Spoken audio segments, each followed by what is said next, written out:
Hello students. तो आज के लेक्चर में हम लोग क्या कर रहे हैं, सिर्फ डिस्कशंस कर रहे हैं डीपीपी नंबर 3 के जो डाउट्स तुम लोगों ने मेरे को भेजे हैं कि कौन कौन से, और अभी भी बेटा बहुत सारे लोग जो है डीपीपीज नहीं कर रहे हैं, मेरे को आंसर्स नहीं भेज रहे हैं कि कौन कौन से उनके डाउट है। तो प्लीज बेटा सिंसियरली सारे लोग अपने काम पे लग जाएं, बहुत जरूरी। ये जो टाइम चल रहा है वो छुट्टियों वाला टाइम नहीं चल रहा है, ध्यान रखना। ये पढ़ाई करनी है हमें, तो प्लीज वीडियोस बड़ी मेहनत से बनाए जा रहे हैं, और ये होमवर्क जो दिया जा रहा है प्लीज उसको सिंसियरली करो। और व्यूज भी मैं लेक्चर पे देख रहा हूँ तो बहुत कम आ रहे हैं, तो मतलब सारे बच्चे ये लेक्चर्स देख भी नहीं रहे हैं। तो ध्यान रखना कि सारे बच्चों को ये वीडियोस देखने हैं और उसके साथ साथ जो असाइनमेंट दिया है वो करना है। डीपी नंबर 3 के क्वेश्चन नंबर 1 पर आता हूं मैं, जिसको भी डाउट है वो देख ले। क्वेश्चन नंबर 1 में क्या गिवन है, for a zero order reaction and a first order reaction half life are in the ratio 4:1। मतलब जीरो ऑर्डर रिएक्शन और फर्स्ट ऑर्डर की रिएक्शन का हाफ लाइफ का जो रेशियो है वो 4:1 है। ठीक है, तो मैंने क्या मान लिया, फर्स्ट ऑर्डर की रिएक्शन का हाफ लाइफ टी मान लिया, तो जीरो ऑर्डर की रिएक्शन का हाफ लाइफ क्या हो जाएगा 4t। फर्स्ट ऑर्डर को टी मान लिया तो जीरो ऑर्डर की क्या हो गई 4t मान लिया। पूछा क्या है, calculate the ratio of time to complete 87.5% completion for a zero order and first order reaction. मतलब ये जो रेशियो दे रखा था वो तो जीरो और फर्स्ट ऑर्डर की रिएक्शन की हाफ लाइफ का रेशियो दे रखा था। अब मेरे को 87.5% खत्म होने में कितना टाइम लगेगा वो बताना है, कितना रेशियो होगा। ठीक है, ठीक है। पहले बात करेंगे हम लोग फर्स्ट ऑर्डर के लिए। अगर रिएक्शन फर्स्ट ऑर्डर की है तो 87.5% कंप्लीशन, ध्यान रखो। फर्स्ट ऑर्डर की half life initial concentration depend नहीं करती है। 100 से 50 होने में एक हाफ लाइफ लगेगी, 50 से 25 होने में उतना ही टाइम लगेगा, 25 से 12.5 होने में उतना ही टाइम लगेगा। तो 100 से 12.5 होने में मतलब कितने परसेंट रिएक्शन हो गई, 100 से 12.5 होने का मतलब क्या है, 100 से 100.5 होने में मतलब क्या है, कितनी रिएक्शन हो गई 87.5% हो गई। कितनी हाफ लाइफ हो गई बेटा, 3 हाफ लाइफ। मतलब 87.5% कंप्लीशन का मतलब होता है 3 हाफ लाइफ। 87.5% कंप्लीशन का मतलब होता है 3 हाफ लाइफ। ठीक है, तो फर्स्ट ऑर्डर की हाफ लाइफ कितनी थी, टी थी, तो इसकी इतने परसेंट खत्म होने में कितना टाइम लगेगा, 3t टाइम लगेगा। कितना टाइम लगेगा, 3t। ठीक है, अब बात करेंगे हम लोग जीरो ऑर्डर के लिए। जीरो ऑर्डर की हाफ लाइफ कितनी लिखी है तुमने, 4t लिखी है। जीरो ऑर्डर के लिए हाफ लाइफ किस पर डिपेंड करती है, इनिशियल कॉन्सेंट्रेशन का डायरेक्टली प्रोपोर्शनल होती है। तो 100 से 50 होने में कितना टाइम लग रहा है, हाफ लाइफ है कितनी इसकी, 40 लग रहा है। 50 से 25 होने में आधा समय लगेगा, क्यों, क्योंकि इनिशियल कॉन्सेंट्रेशन आधी हो जाएगी तो हाफ लाइफ भी 40 से आधी हो जाएगी 2t। 25 से 12.5 होने में 2t की जगह कितना टाइम लगेगा, t, क्योंकि इनिशियल कॉन्सेंट्रेशन आधी हुई तो हाफ लाइफ भी आधी हो जाएगी। तो 100 से 12.5 होने में मतलब 87.5% खत्म होने में कितना टाइम लगा, 4t plus 2t plus t, यानी कितना टाइम लगा, 7t। मतलब 87.5% कंप्लीशन होने में फर्स्ट ऑर्डर के लिए 3t टाइम लगा और जीरो ऑर्डर के लिए 7t टाइम लगा। तो जीरो ऑर्डर का टाइम और फर्स्ट ऑर्डर का टाइम का रेशियो क्या हो गया, 70 रेशियो 3t। मतलब रेशियो क्या हो गया, 7:3। तो आंसर क्या हो गया अपना हिसाब से बेटा, आंसर इज ए। ठीक है, आते क्वेश्चन नंबर 5 पर। क्वेश्चन नंबर 5 में क्या है, एक रिएक्शन गिवन है, ए से प्रोडक्ट बन रहा है, ए से प्रोडक्ट बन रहा है और मेरे को बताना है the order of a reaction can be expressed as. Reaction का जो ऑर्डर होता है वो किस फॉर्मूले से रिलेट हो सकता है। ठीक है, 4 ऑप्शन दे रखे, मैच करने होंगे, मल्टीपल करेक्ट है। इस रिएक्शन का ऑर्डर मान लेते हैं nth ऑर्डर है, तो रेट इज इक्वल टू क्या हो जाएगा, k into concentration of A, power में क्या लगा दिया n, क्योंकि ऑर्डर क्या मान लिया n। अब मेरे को n बताना है इस रिएक्शन का क्या होगा in terms of different thing, है ना, जो ऑप्शन में दे रखे हैं। ठीक है, तो रेट बराबर k into concentration of A की पावर n। ए ऑप्शन को देखोगे तो वहां ln r2 minus ln r1 upon concentrate ln a2 minus ln a1। ठीक है, ऐसा करते हैं, मतलब r1 और r2 क्या रेट है, तो मैंने r1 क्या लिख दिया, k इंटू a1 की पावर n, r2 क्या लिख दिया, k इंटू a2 की पावर n। भाई कॉन्सेंट्रेशन बदलेगी तो रेट बदलेगी, k तो कांस्टेंट ही रहता है। ठीक है, दोनों तरफ मैंने क्या ले लिया, इस रिएक्शन इस इक्वेशन को देखो, दोनों तरफ ln ले लिया, तो ln r1 इक्वल टू क्या हुआ, ln k plus n ln a1।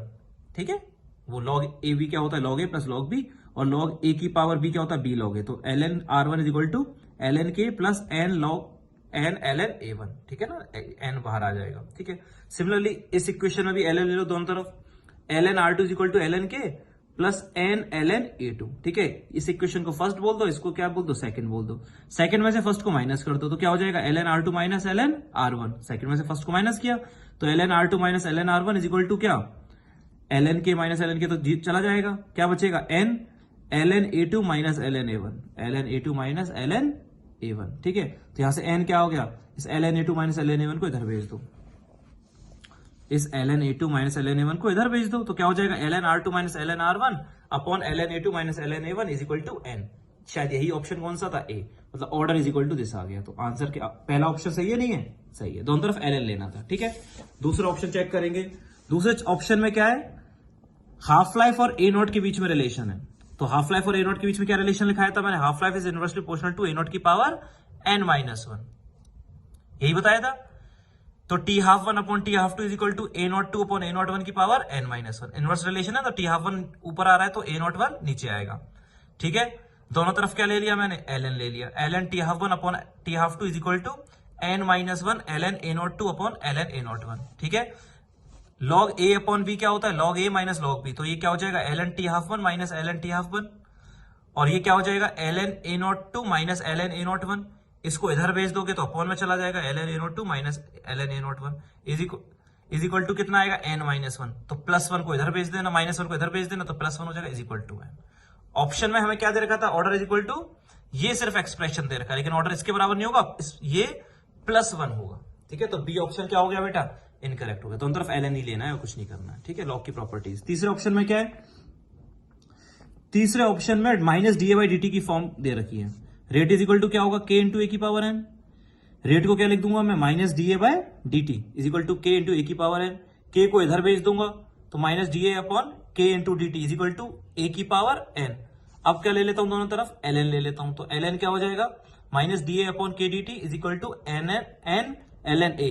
ln a को इधर भेज देता हूं, अपॉन में चला जाएगा, तो n इज इक्वल टू क्या हो जाएगा, ln minus da/kdt upon ln a। ये कौन सा ऑप्शन है, सी ऑप्शन है, ये भी करेक्ट हो गया। चौथे ऑप्शन में r और k और a दे रखा है, ठीक है। रेट किसके इक्वल होता है, रेट होता है k इंटू ए की पावर n। उस रेट को इसने एक्सप्रेस किया r की फॉर्म में, r is equal to k into A की पावर n। k को इधर भेज दो तो r by k is equal to A की पावर n, ठीक है। दोनों तरफ ln ले लो तो ln r by k is equal to n ln a। ln a को अपॉन में भेज दो तो n क्या आ गया, ln r by k upon ln a। तो डी ऑप्शन भी करेक्ट है। तो आंसर क्या हो जाएगा बेटा, ए सी डी। तो बस मेरे को ऑर्डर इज इक्वल टू क्या होगा वो बताना था, ठीक है। आगे बढ़ते हैं, आगे बढ़ते हैं क्वेश्चन नंबर 6 पर। क्वेश्चन नंबर 6 क्या कह रहा है, for the gaseous reaction A gas से क्या बन रहा है, प्रोडक्ट बन रहा है। ए से क्या बन रहा है बेटा, प्रोडक्ट बन रहा है। द रेट में बी एक्सप्रेस्ड एज, रेट को उसने दो मेथड से एक्सप्रेस किया। पहला एक मेथड है -1 upon V D N A by D T equal to k1 into C A की power n। N is the moles of A, C is the concentration of A. Method 2 क्या है, minus D P A upon D T equal to k2 into P A की power n। P A is the partial pressure of A. इन दो method से इसने क्या किया है, रेट को एक्सप्रेस किया है। Change in the moles of A with respect to time and change in the pressure of A with respect to time, ठीक है। अब इसने जो 4 ऑप्शन दे रखे हैं, उनमें 4 ऑप्शन में K1 और K2 का रिलेशन बताना है। K1 और K2 में मैं क्या करता हूं, मैं इन दोनों मेथड्स को एक जैसी फॉर्म में लेके आ जाता हूं, ठीक है। सेकंड मेथड को देखो, pressure is PV equal to क्या होता है, गैसेस कौन सी माननी पड़ेंगी, ideal gases. PV equal to क्या होगा, एनआरटी। रिएक्शन किस पर हो रही है, दे रखा है कांस्टेंट टेम्परेचर पर हो रही है, ठीक है। तो प्रेशर क्या होता है, एनआरटी अपॉन वी, मैंने लिख दिया, पीए की जगह लिख दिया NRT upon V. Pressure of A है तो मोल्स भी किसके, ए का प्रेशर है तो मोल्स भी किसके आएंगे, ए के ही आएंगे। तो minus D N A R T upon V upon D T is equal to K2 into PA की पावर n, ठीक है। टेम्परेचर कांस्टेंट है, वॉल्यूम कांस्टेंट है, तो और आर तो कांस्टेंट होता ही है, तो आर टी अपॉन वी कहां जाएगा, डिफरेंशिएशन के बाहर आ जाएगा। तो minus R T upon V D N A upon D T, ठीक है ना, minus R T upon V D N A upon D T, यही होगा। Is equal to K2, pressure of A की जगह क्या लिख दिया मैंने, pressure equal to PV equal to NRT, तो pressure equal to NRT upon V, वही लिख दिया, ठीक है। Minus RT upon V DNA upon DT is equal to K2। अब बताओ number of moles of A upon volume, moles upon volume क्या हो जाएगी, कंसंट्रेशन किसकी, मोल्स अगर एक है तो कंसंट्रेशन भी किसकी आएगी, ए की। तो सी ए, कंसंट्रेशन को रिप्रेजेंट किया है इसने सी ए से, तो K2 इंटू सी ए की पावर n आ जाएगा, into R T upon V की पावर n, सॉरी वी तो इधर ही चला गया ना एन ए के साथ, एन ए अपॉन वी को सी ए लिख दिया कि power n into R T की पावर n आ गया, ठीक है।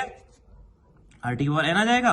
अब क्या है अगला, minus R T upon V, minus R T upon V जो था, यहां देखो ऐसा करते हैं आर टी को इधर भेज देते हैं, आरटी को उधर भेज देते हैं, तो ये क्या रह जाएगा -1/v dNA/dt is equal to K2 CA की पावर n RT की पावर। अगर RT यहां जाएगा तो RT की पावर n तो यहां पे था, अपॉन RT जाएगा तो RT की पावर क्या हो जाएगी n-1 हो जाएगी। तो -1/v dNA/dt is equal to K2 CA की पावर n RT की पावर n-1। ये इक्वेशन 2 डाल दो, इसको इक्वेशन 1 डाल दो, चेक करो फर्स्ट और सेकंड इक्वेशन को। फर्स्ट इक्वेशन में भी क्या था -1/v dNA/dt, सेकंड इक्वेशन में भी क्या है -1/v dNA/dt। तो ये इसके इक्वल है, ये इसके इक्वल है, तो दोनों को फर्स्ट और सेकंड से क्या कर देंगे हम लोग, दोनों को इक्वेट कर दिया। भाई -1/v dNA/dt इसके इक्वल भी था और -1/v dNA/dt इसके इक्वल भी था, तो दोनों को क्या कर दिया, इक्वेट कर दिया। तो K1 इंटू CA की power n is equal to K2 into CA की पावर n RT की पावर n-1, CA की पावर n कैंसिल हो जाएगा, तो K1 क्या बचेगा K2 RT की पावर n-1। ये इक्वेशन आ गई K1 और K2 में। ठीक है, ऑप्शंस क्या है, क्या K1 और K2 हमेशा बराबर होंगे, बिल्कुल नहीं होंगे। क्या अगर n 1 होगा, n को 1 पुट करो तो K1 RT की पावर 0 मतलब 1, तो K1 इक्वल टू K2, हाँ बिल्कुल ठीक है। तो अगर n को 1 पुट करोगे तो K1 किसके इक्वल आ जाएगा, K2 के इक्वल आ जाएगा। ठीक है, n को 0 पुट करोगे तो n को अगर 0 पुट करोगे तो क्या आएगा, K1 बराबर K2 इंटू RT की पावर -1। ठीक है, ऑप्शन नहीं है ये वाला। अगर n को 2 पुट करोगे तो क्या फॉर्मूला आएगा, K1 बराबर K2 into RT, K1 equal to K2 into RT। तो ऑप्शन क्या होगा बेटा करेक्ट, बी और डी। आंसर क्या आ जाएंगे इसके, बी आ जाएगा और डी आ जाएगा। करेक्ट है, ओके। ये हो गई अपनी हमारी बेटा डीपीपी नंबर 3, जो तुमने बोला था इसमें डाउट जो थे, तो डीपीपी नंबर 3 हो गई। अब हम बढ़ेंगे अपना डीपीपी नंबर 4 पर। ठीक, डीपीपी नंबर 4 का फर्स्ट क्वेश्चन बड़ा अच्छा क्वेश्चन है। एक रिएक्शन दे रखी है, वैसे तुम अभी केमिस्ट्री ऑर्गेनिक पढ़ोगे तो इसको बोलते हैं benzene diazonium chloride. Benzene diazonium chloride से क्लोरोबेंजीन बन रहा है, और कौन सी गैस बाहर निकल रही है, नाइट्रोजन गैस बाहर निकल रही है। ठीक है, बेंजीन डाइएजोनियम क्लोराइड से क्लोरोबेंजीन बन रहा है, नाइट्रोजन गैस बाहर निकल रही है। हमारा कोई ज्यादा मतलब है नहीं उसमें कि क्या कंपाउंड्स है ये, हमारा काम तो वैसे ही बिना जाने ही हो जाएगा। रिएक्शन कौन से ऑर्डर की गिवन है क्वेश्चन में, फर्स्ट ऑर्डर की गिवन है। ठीक है, क्या गिवन है, हमें log V infinity minus VT और टाइम के बीच में ग्राफ बनाया है। V इंफिनिटी क्या है, V इंफिनिटी है नाइट्रोजन गैस का वॉल्यूम जो हमें मिला होगा आफ्टर इन्फिनाइट टाइम। ठीक है, होगा क्या बेटा, जैसे जैसे रिएक्शन आगे बढ़ती जाएगी नाइट्रोजन गैस बनती चली जाएगी। नाइट्रोजन गैस के अगर मोल्स तुम्हें पता है तो क्या तुम वॉल्यूम निकाल सकते हो, हाँ बिल्कुल निकाल सकते हो, PV इक्वल टू nRT से निकाल सकते हो। समझ में आया। तो V इंफिनिटी तो क्या है, नाइट्रोजन गैस का वॉल्यूम आफ्टर इन्फिनाइट टाइम, और VT क्या है, नाइट्रोजन गैस का वॉल्यूम एट T टाइम।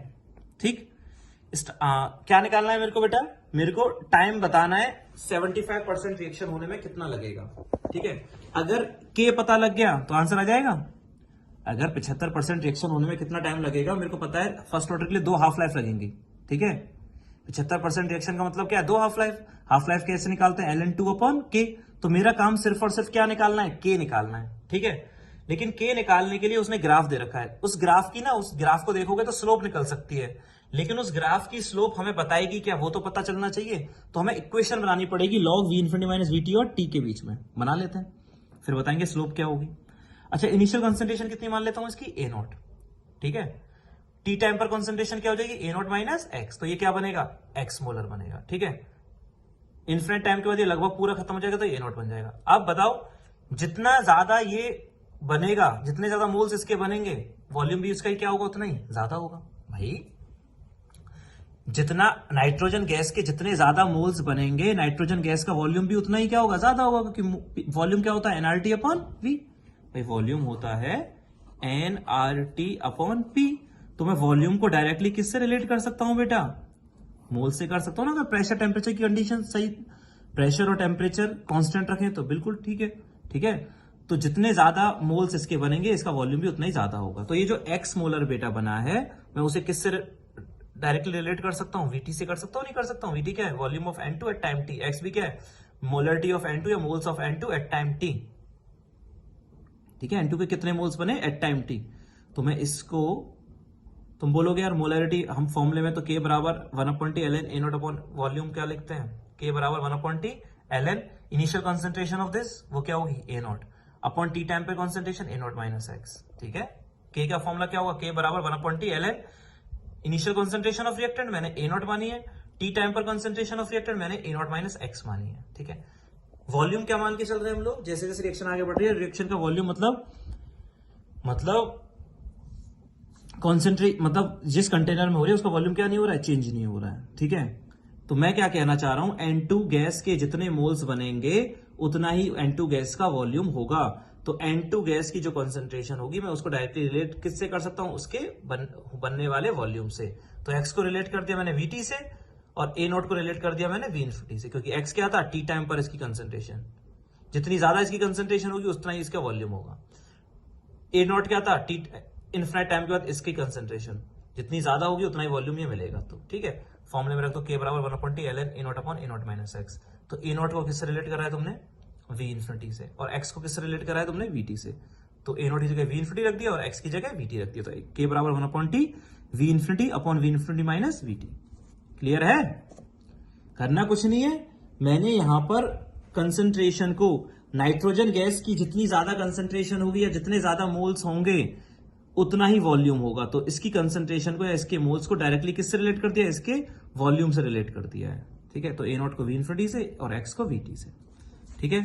तो t को इधर भेज दो, तो KT बराबर ln V infinity minus ln, वो log A अपॉन V क्या होता है, log A minus log B।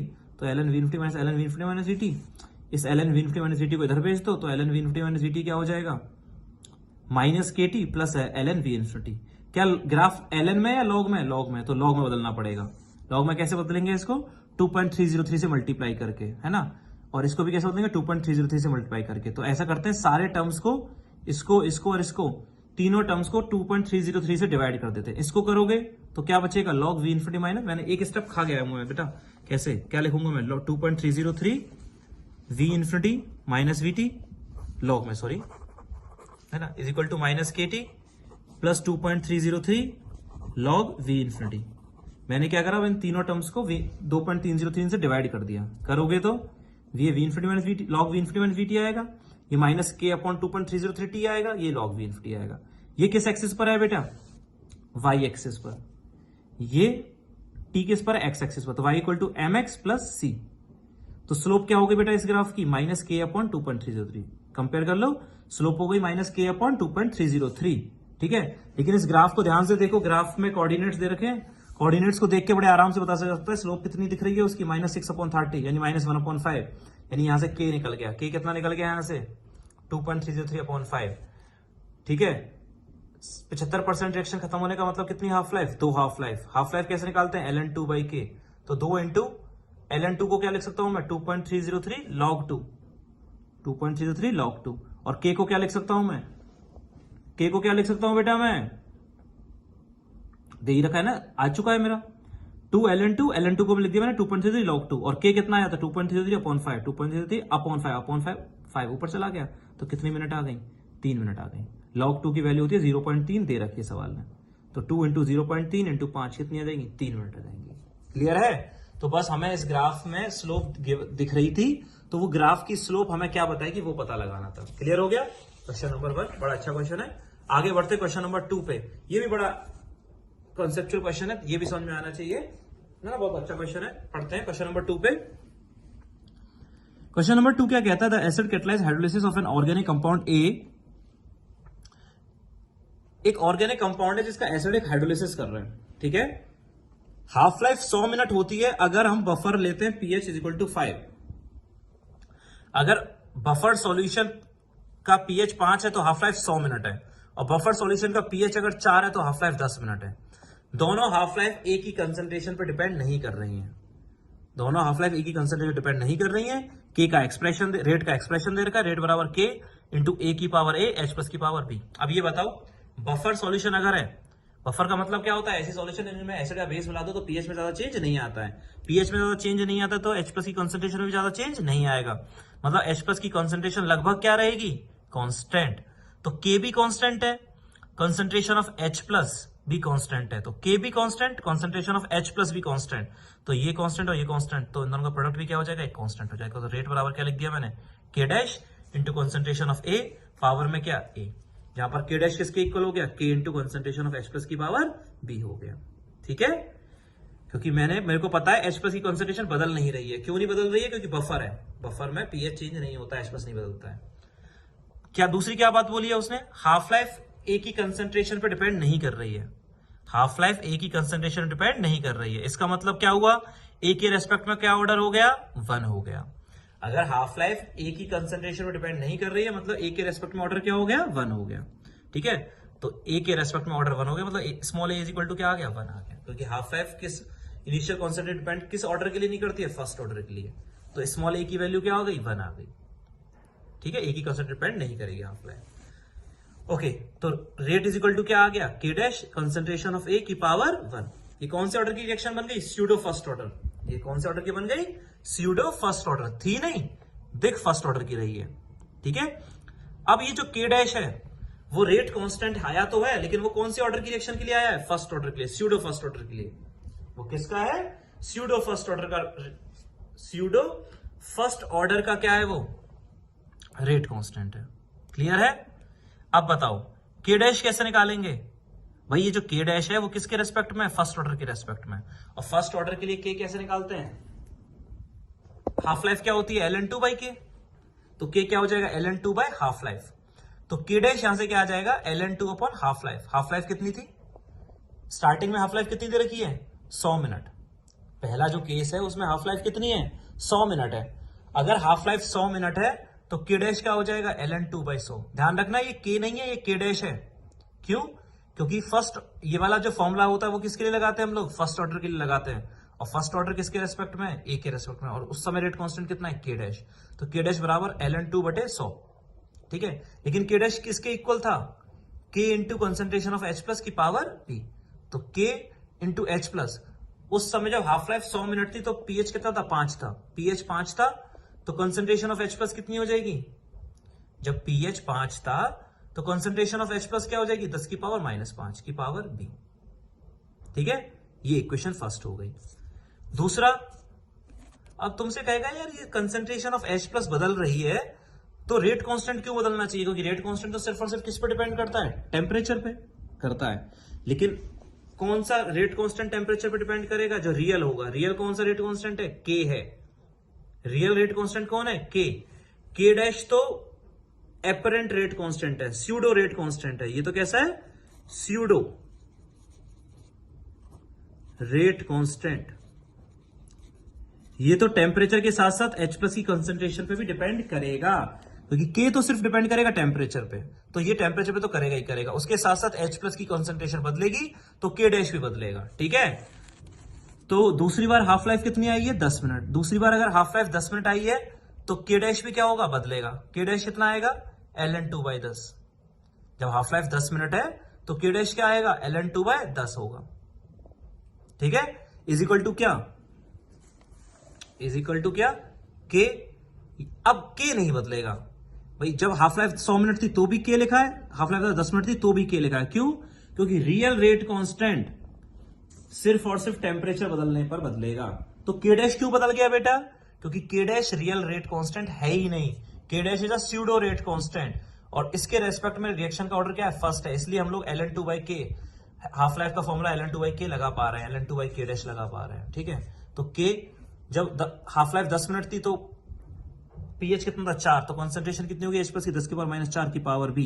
ठीक है, ये इक्वेशन फर्स्ट, ये सेकंड को फर्स्ट से डिवाइड कर दो। ln2 से ln2 चला जाएगा, 10 आएगा। k से k चला जाएगा, 10 की पावर -4 अपॉन 10 की पावर -5 b आएगा। तो यहां से b कितना आ जाएगा बेटा? 1 आ जाएगा। b क्या आ जाएगा? 1। मतलब स्मॉल a भी 1 आ गया, स्मॉल b भी 1 आ गया। मतलब रिएक्शन सेकेंड ऑर्डर की है लेकिन दिख फर्स्ट ऑर्डर की रही है। ठीक है, तो आंसर हो जाएगा a। आते हम लोग क्वेश्चन नंबर 3 पर। क्वेश्चन नंबर 3 क्या कह रहा है? 3a से बन रहा है बेटा 2b + 2c।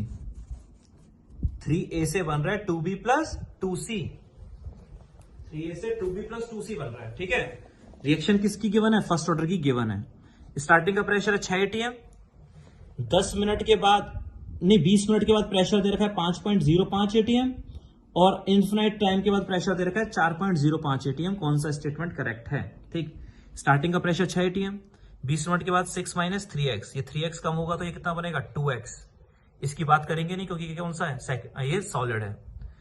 3x कम होगा तो 2x बनेगा। ठीक है, खत्म।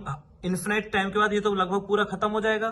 तो ये 3 एटीएम खत्म होता है तो 3 खत्म होता है तो 2 बनता है, ये 6 खत्म होगा तो 4 बनेगा, है ना बेटा।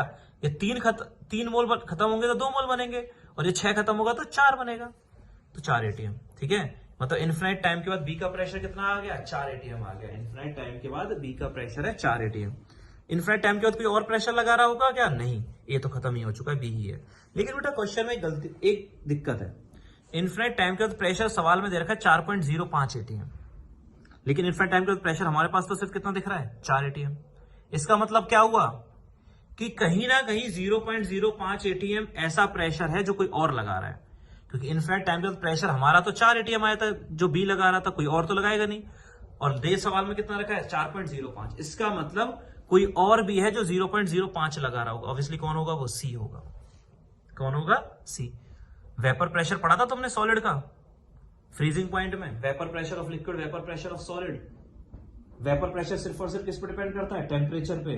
ठीक है, जैसे जैसे रिएक्शन आगे बढ़ेगी टेम्परेचर तो बदलेगा नहीं, तो वेपर प्रेशर तो क्या रहेगा, सेम रहेगा। इतना भी ना सोचे, मतलब तो मतलब 0.05 क्या होगा, ये सी लगा रहा होगा जो हम नेग्लेक्ट करते हैं।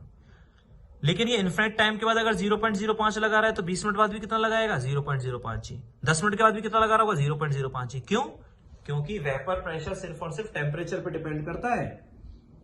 जैसे जैसे रिएक्शन आगे बढ़ती जाएगी सी तो बढ़ता चला जाएगा, लेकिन वेपर प्रेशर में कोई चेंज नहीं आएगा। क्यों नहीं आएगा, क्योंकि vapour pressure depends only on temperature. Vapour pressure सिर्फ और सिर्फ टेम्परेचर पर ही डिपेंड करता है, ध्यान रखना। वेपर प्रेशर सिर्फ और सिर्फ टेम्परेचर पर ही डिपेंड करता है। तो जो 0.05 एटीएम तुम्हें एक्स्ट्रा प्रेशर दिख रहा है, that is the vapour pressure of solid which is applied at every time except initial time. तो इनिशियल तो सी है ही नहीं, तो इसके बाद जैसे ही सी बनेगा वो इतना प्रेशर लगाने लग जाएगा, कितना, 0.05 एटीएम। ठीक है, अब बताओ 20 मिनट के बाद प्रेशर कितना दे रखा है तुम्हें, मैंने वही लिखा है, but after infinite time pressure is 4.05, it means 0.05 ATM pressure is applied by something else, and that something else is vapour pressure of solid. ठीक, 20 मिनट के बाद प्रेशर कितना हो जाएगा, ए कितना प्रेशर लगा रहा है बेटा 20 मिनट के बाद, 6 - 3x, बी कितना लगा रहा है 2x, दोनों को जोड़ दो, 6 - 3x प्लस 2x, 6 - 3x तो ए का है और बी का है 2x इज इक्वल टू 5 लिख दिया बेटा मैंने। 5.05 क्यों नहीं लिखा, सवाल में तो 5.05 दे रखा था, वो 0.05 कहां खा गया मैं, 0.05 तो क्या होगा, सी का वेपर प्रेशर होगा। अब तुम बोलोगे यार बात इन्फिनिट टाइम के बाद भी इतना ही था, 20 मिनट के बाद भी तुम 0.05 ही रख रहे हो। हाँ, रखना पड़ेगा, क्योंकि वेपर प्रेशर सिर्फ किस पे डिपेंड करता है, टेम्परेचर पे। रिएक्शन आगे बढ़ेगी तो टेम्परेचर तो बदल ही नहीं रहा है, वो तो फिक्स ही हो जाएगा। तो ए और बी मिलके कुल कितना लगाएंगे, 5।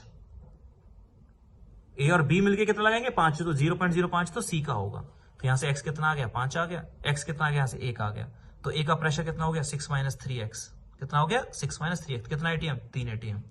मतलब 20 मिनट के बाद ए का प्रेशर हो गया 3 एटीएम। स्टार्टिंग में कितना था ए का प्रेशर, स्टार्टिंग में था ए का प्रेशर 6 एटीएम, स्टार्टिंग में ए का प्रेशर था 6 एटीएम, और 20 मिनट के बाद हो गया 3 एटीएम। ठीक है, इसका मतलब 20 मिनट क्या हो गई, उसकी हाफ लाइफ हो गई। स्टार्टिंग में ए का प्रेशर 6 एटीएम था, 20 मिनट के बाद 3 एटीएम हो गया, मतलब आधा हो गया, तो 20 मिनट उसकी हाफ लाइफ हो गई। 75% का मतलब होता है 2 हाफ लाइफ यानी 40 मिनट। 87.5% का मतलब होता है 3 हाफ लाइफ यानी 60 मिनट। 93.75 इसको भी याद रख लो, 93.75 का मतलब होता है 4 हाफ लाइफ यानी 80 मिनट। तो आंसर क्या हो जाएगा, सी हो जाएगा। ठीक है, बढ़ते हैं हम लोग क्वेश्चन नंबर 5 पर। क्वेश्चन नंबर 5 में क्या गिवन है, ए गैस से बी गैस बन रही है, सी गैस बन रही है और डी गैस बन रही है। स्टार्टिंग का वॉल्यूम दे रखा है, स्टार्टिंग का वॉल्यूम है V0, स्टार्टिंग का वॉल्यूम कितना है, V0 है। ठीक है, हमें और 10 मिनट के बाद वॉल्यूम कितना है, V10 है। स्टार्टिंग का वॉल्यूम है V0 और 10 मिनट के बाद है V10। रिएक्शन जो है प्रेशर कांस्टेंट है, टेम्परेचर कांस्टेंट है। तो बेटा P इक्वल टू क्या होता है, nRT। तो अगर pressure constant, temperature constant, R तो कांस्टेंट होता ही है, तो मोल्स को डायरेक्टली किससे रिलेट कर सकते हैं हम लोग, वॉल्यूम से। तो जो बातें तुम मोल्स के साथ करते हो कि 1 मोल से 1 मोल बनेगा, तो हम लोग वॉल्यूम से भी कर सकते हैं कि 1 लीटर से 1 लीटर बनेगा, लेकिन सिर्फ गैसेस के लिए। तो पहले वॉल्यूम कितना था, V0। 10 मिनट के बाद कितना हो गया, V0 माइनस x, घट गया, तो ये x घटेगा तो ये भी x बनेगा, ये भी x बनेगा, ये भी x बनेगा। ठीक है, तो 10 मिनट के बाद टोटल वॉल्यूम कितना हो जाएगा, V0 minus x plus x plus x plus x। सबको जोड़ा, कितना दे रखा है V10, यहां से x कितना निकला V10 माइनस V0 अपॉन 2। ठीक है, k का फॉर्मूला क्या होगा, k बराबर क्या होता है, अब k बराबर 1/t ln A0 upon AT होता था ना, लेकिन हम यहाँ वॉल्यूम या कॉन्सेंट्रेशन नहीं लेंगे, सिर्फ क्या लिख देंगे, वॉल्यूम के टर्म्स में ही लिख दिया करेंगे। होता क्या, k बराबर ln 1/t, फर्स्ट ऑर्डर की दे रखी है ना बेटा ये रिएक्शन, हाँ दे रखी है, ठीक, k बराबर 1/t ln initial concentration of A reactant upon T time पर कॉन्सेंट्रेशन, ये तो फॉर्मूला था, k बराबर 1/t ln A0 upon AT, मतलब स्टार्टिंग में एक ही कॉन्सेंट्रेशन अपॉन टी टाइम में, लेकिन यहाँ हम लोग कॉन्सेंट्रेशन नहीं लिखेंगे, हम लोग क्या लिख देंगे यहाँ पर, वॉल्यूम। कॉन्सेंट्रेशन को डायरेक्टली किससे रिलेट कर देंगे, वॉल्यूम से रिलेट कर देंगे, डायरेक्टली करेंगे, ध्यान रखना, तुम सोचोगे कॉन्सेंट्रेशन तो मोल्स अपॉन वॉल्यूम होता है, नहीं, हम मोल्स को डायरेक्टली किससे रिलेट कर रहे हैं, वॉल्यूम से रिलेट कर रहे हैं। ठीक है, तो कॉन्सेंट्रेशन की जगह क्या लिख दोगे, volume, 1/10 ln V0 upon V0 minus x, पहले V0 था बाद में V0 माइनस एक्स हो गया। प्रेशर होता तो प्रेशर के टर्म्स में लिख देते, मोल्स होते तो मोल्स के टर्म में लिख देते, कॉन्सेंट्रेशन तो कॉन्सेंट्रेशन टर्म में लिख देते। ठीक है, 1/10 ln V0 एक्स की वैल्यू ये पुट कर देना, पुट कर दी, ये k आ गया, बट करके देख लेना, याद आएगा। एक इस सवाल के थ्रू में एक चीज याद रख लेना, फर्स्ट ऑर्डर की एवरेज लाइफ होती है 1/k, ध्यान रखना इस फॉर्मूले का, एवरेज लाइफ होती है 1/k, for a first order reaction average life is 1/k। एक हाफ लाइफ होती है, एक एवरेज लाइफ होती है, तो एवरेज लाइफ कितनी होती है बेटा, 1/k होती है, ध्यान रखोगे इस बात को, है ना। इंटीग्रेशन करने के बाद ये फॉर्मूला आता है, लेकिन वो इंटीग्रेशन हम लोग पढ़ते नहीं है, हम डायरेक्टली फॉर्मूला याद रख लेते हैं, जीरो ऑर्डर फर्स्ट ऑर्डर का half average life, first order की एवरेज लाइफ का फॉर्मूला होता है 1/k, k आ गया 1/ उल्टा कर देना, आंसर आ जाएगा, आंसर क्या आएगा, b आएगा। ठीक है, ये फॉर्मूला बहुत काम का, एवरेज लाइफ इज 1/k।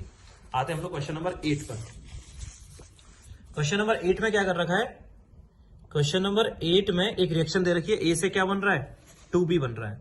ए से जब 2b बन रहा है, टाइम दे रखा है स्टार्टिंग 10 मिनट, 20 मिनट, 30 मिनट, और बी की कंसंट्रेशन दे रखी है 0, 0.2, 0.4, 0.6, मतलब 10-10 मिनट का गैप है, और कॉन्सेंट्रेशन ऑफ बी क्या बना रही है, पहले 0, फिर 0.2, फिर 0.4, फिर 0.6, मतलब एक क्या बन रही है, एक एपी बन रही है, मतलब इक्वल टाइम इंटरवल में बी की कंसंट्रेशन एक एपी बना रही है, मतलब लीनियरली बढ़ती जा रही है बी की कंसंट्रेशन। इसका मतलब रिएक्शन कौन से ऑर्डर की होगी बेटा, ऑब्वियसली जीरो ऑर्डर की। बेटा अगर टाइम इंटरवल सेम है और कॉन्सेंट्रेशन जो है वो एक एपी बनाने लग जाए, चाहे रिएक्टेंट की चाहे प्रोडक्ट की, तो क्या बनेगा, कौन से ऑर्डर की रिएक्शन होती है, जीरो ऑर्डर की। ये मैंने किस में करा रखा है, ये तो कैरेक्टरिस्टिक भी है। ठीक है, क्वेश्चन नंबर 6 और देख लेते हैं, ये लास्ट क्वेश्चन तुमने और पूछा था। तो एक रिएक्शन गिवन थी, ए एक्वस से बन रहा है B aqueous plus 2c aqueous, time दे रखा था, सी का वॉल्यूम दे रखा था। अब देखो इनमें ए और बी तो एक्वस है, सिर्फ सी क्या है, गैस है। वॉल्यूम दे रखा है सी का एट एसटीपी एमएल में, 10 मिनट के बाद 40 ml, 20 मिनट के बाद 60 ml, इनफिनिट टाइम के बाद 80 ml।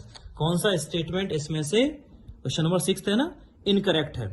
ठीक, अच्छा ये बताओ, अब तुम मुझे बताओ, क्या डायरेक्टली वॉल्यूम को रिलेट कर सकते हो ए के सी से, जैसे पिछले सवाल में किया था कि 1 लीटर से 2 लीटर बनेगा, नहीं कर सकते। क्यों, क्योंकि ये गैस है और ये क्या है, एक्वस है।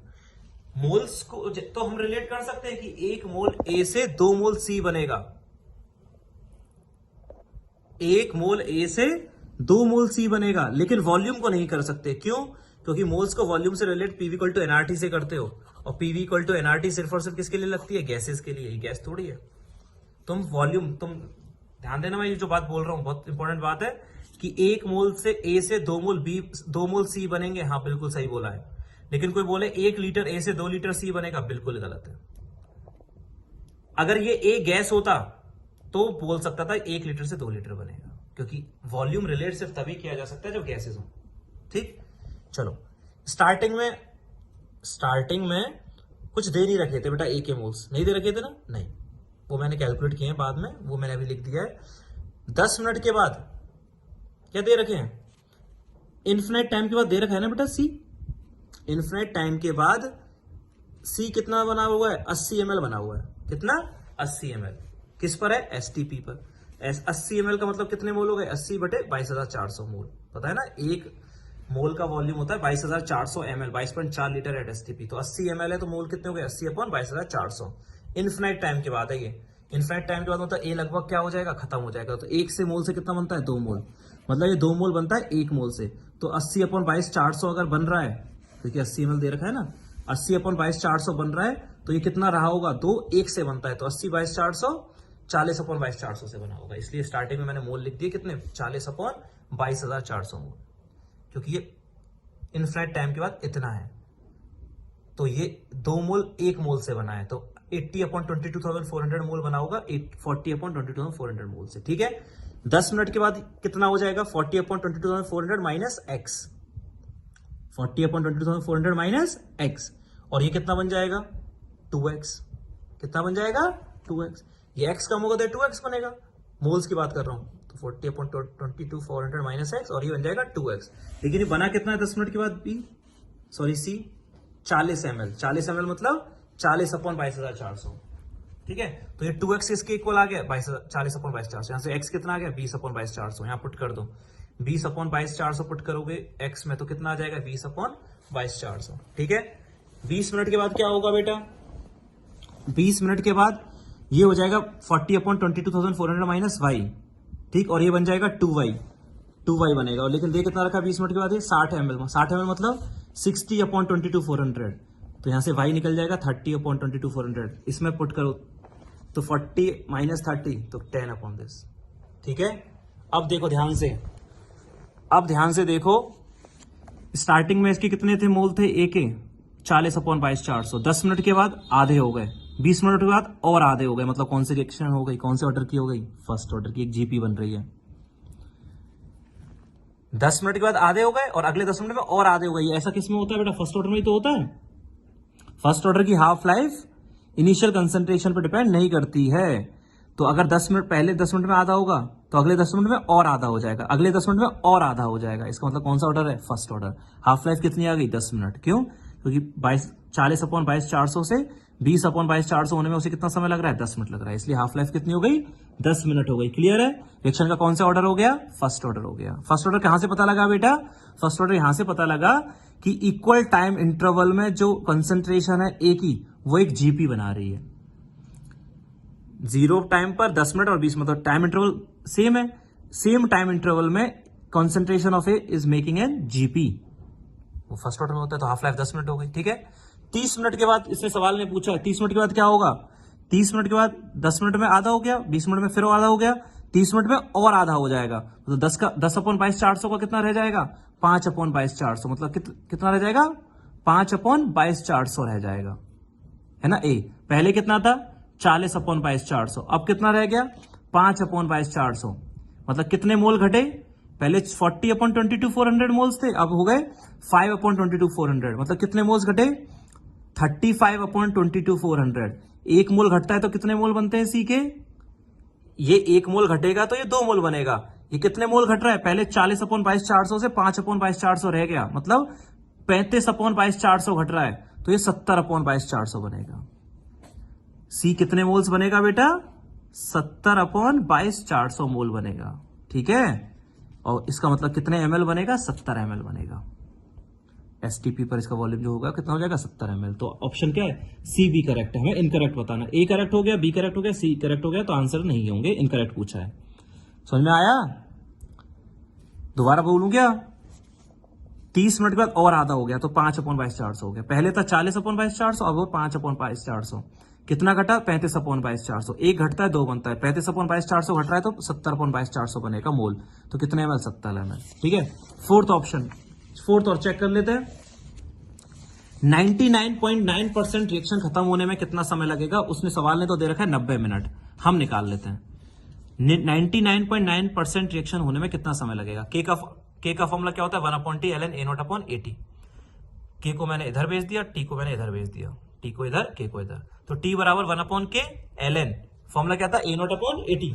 के बराबर 1/t ln A0/AT, तो टी बराबर 1/k ln A0/AT। स्टार्टिंग में कंसंट्रेशन 100 मान लो। कितनी मान ली मैंने? 100 मान ली। 99.9% रिएक्शन खत्म हो गई, तो अगर स्टार्टिंग में 100 मानोगे तो कितना बचेगा? 0.1 ही तो बचेगा। होता क्या? A0/AT, मतलब पहले कितना था अपॉन टी टाइम पर कितना है, तो पहले माना मैंने 100, 99.9% खत्म हो गया, मतलब बचा कितना? 0.1।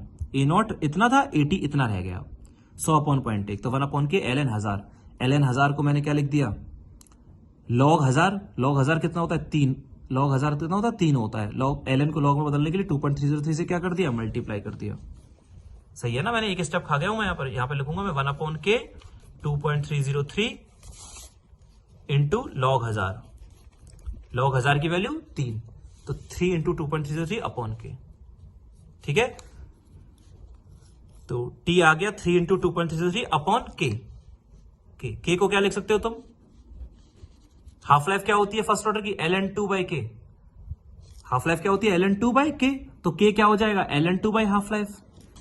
भाई हाफ लाइफ होती है ln2 बाई के, तो के क्या हो जाएगा? हाफ लाइफ होती है ln2 बाई के, तो के क्या हो जाएगा? ln2 by half life. तो ln2 upon half life. Half life 10 minute पहले ही करा चुका हूं, तो हाफ लाइफ को ऊपर मल्टीप्लाई चला गया। ठीक है, ln2 इंटू, क्लियर है? तो ln2 इंटू 10 हो गया। ठीक, ln2 को क्या लिख दिया? 2.33 इंटू log2। log2 होता है 0.3, इससे ये चला गया। ln2 का मतलब है 2.303 log2। 2.33 log2 की वैल्यू होती है 0.3, तो इससे ये चला गया। 0.3 से 3 चला गया 10 बार, तो 100 मिनट आ गया। और हाफ लाइफ कितनी? 10 मिनट। ध्यान रख लो इस वाली चीज को। 99.9% रिएक्शन का मतलब होता है 10 हाफ लाइफ। ध्यान रखना, सवाल में दे रखा था 90 मिनट, 9 हाफ लाइफ, वो गलत है। 99.9% का मतलब होता है 10 हाफ लाइफ। ध्यान रखना, कैसे मैंने यहाँ प्रूव भी कर दिया है। 1 upon k ln 100.1 is equal to 1 upon k ln 1000 is equal to 3 ln 10 upon k. ln 10 upon k को क्या लिख दिया मैंने? ln 10 मतलब 2.33 log 10। log 10 इज 1, तो 3 इंटू 2.33 अपॉन के को क्या लिख दिया मैंने? के को लिख दिया मैंने ln 2 बाई के, मतलब 2.303, sorry ln 2 by half life. ln 2 upon half life मतलब 2.303 ln log 2। 2.303 log 2। log 2 होता है 0.3। log 2 कितना होता है? 0.3 होता है। तो 2.303 इंटू 0.3 अपॉन हाफ लाइफ। ये ln2 ही है जो लिख रहा हूं मैं। इससे ये चला गया, ये 10 बार कट गया, हाफ लाइफ ऊपर चली गई, तो ये आ गया। तो 99.9% का मतलब होता है बेटा 10 हाफ लाइफ। क्लियर है? आगे हम लोग अब नेक्स्ट पे करेंगे। Thank you.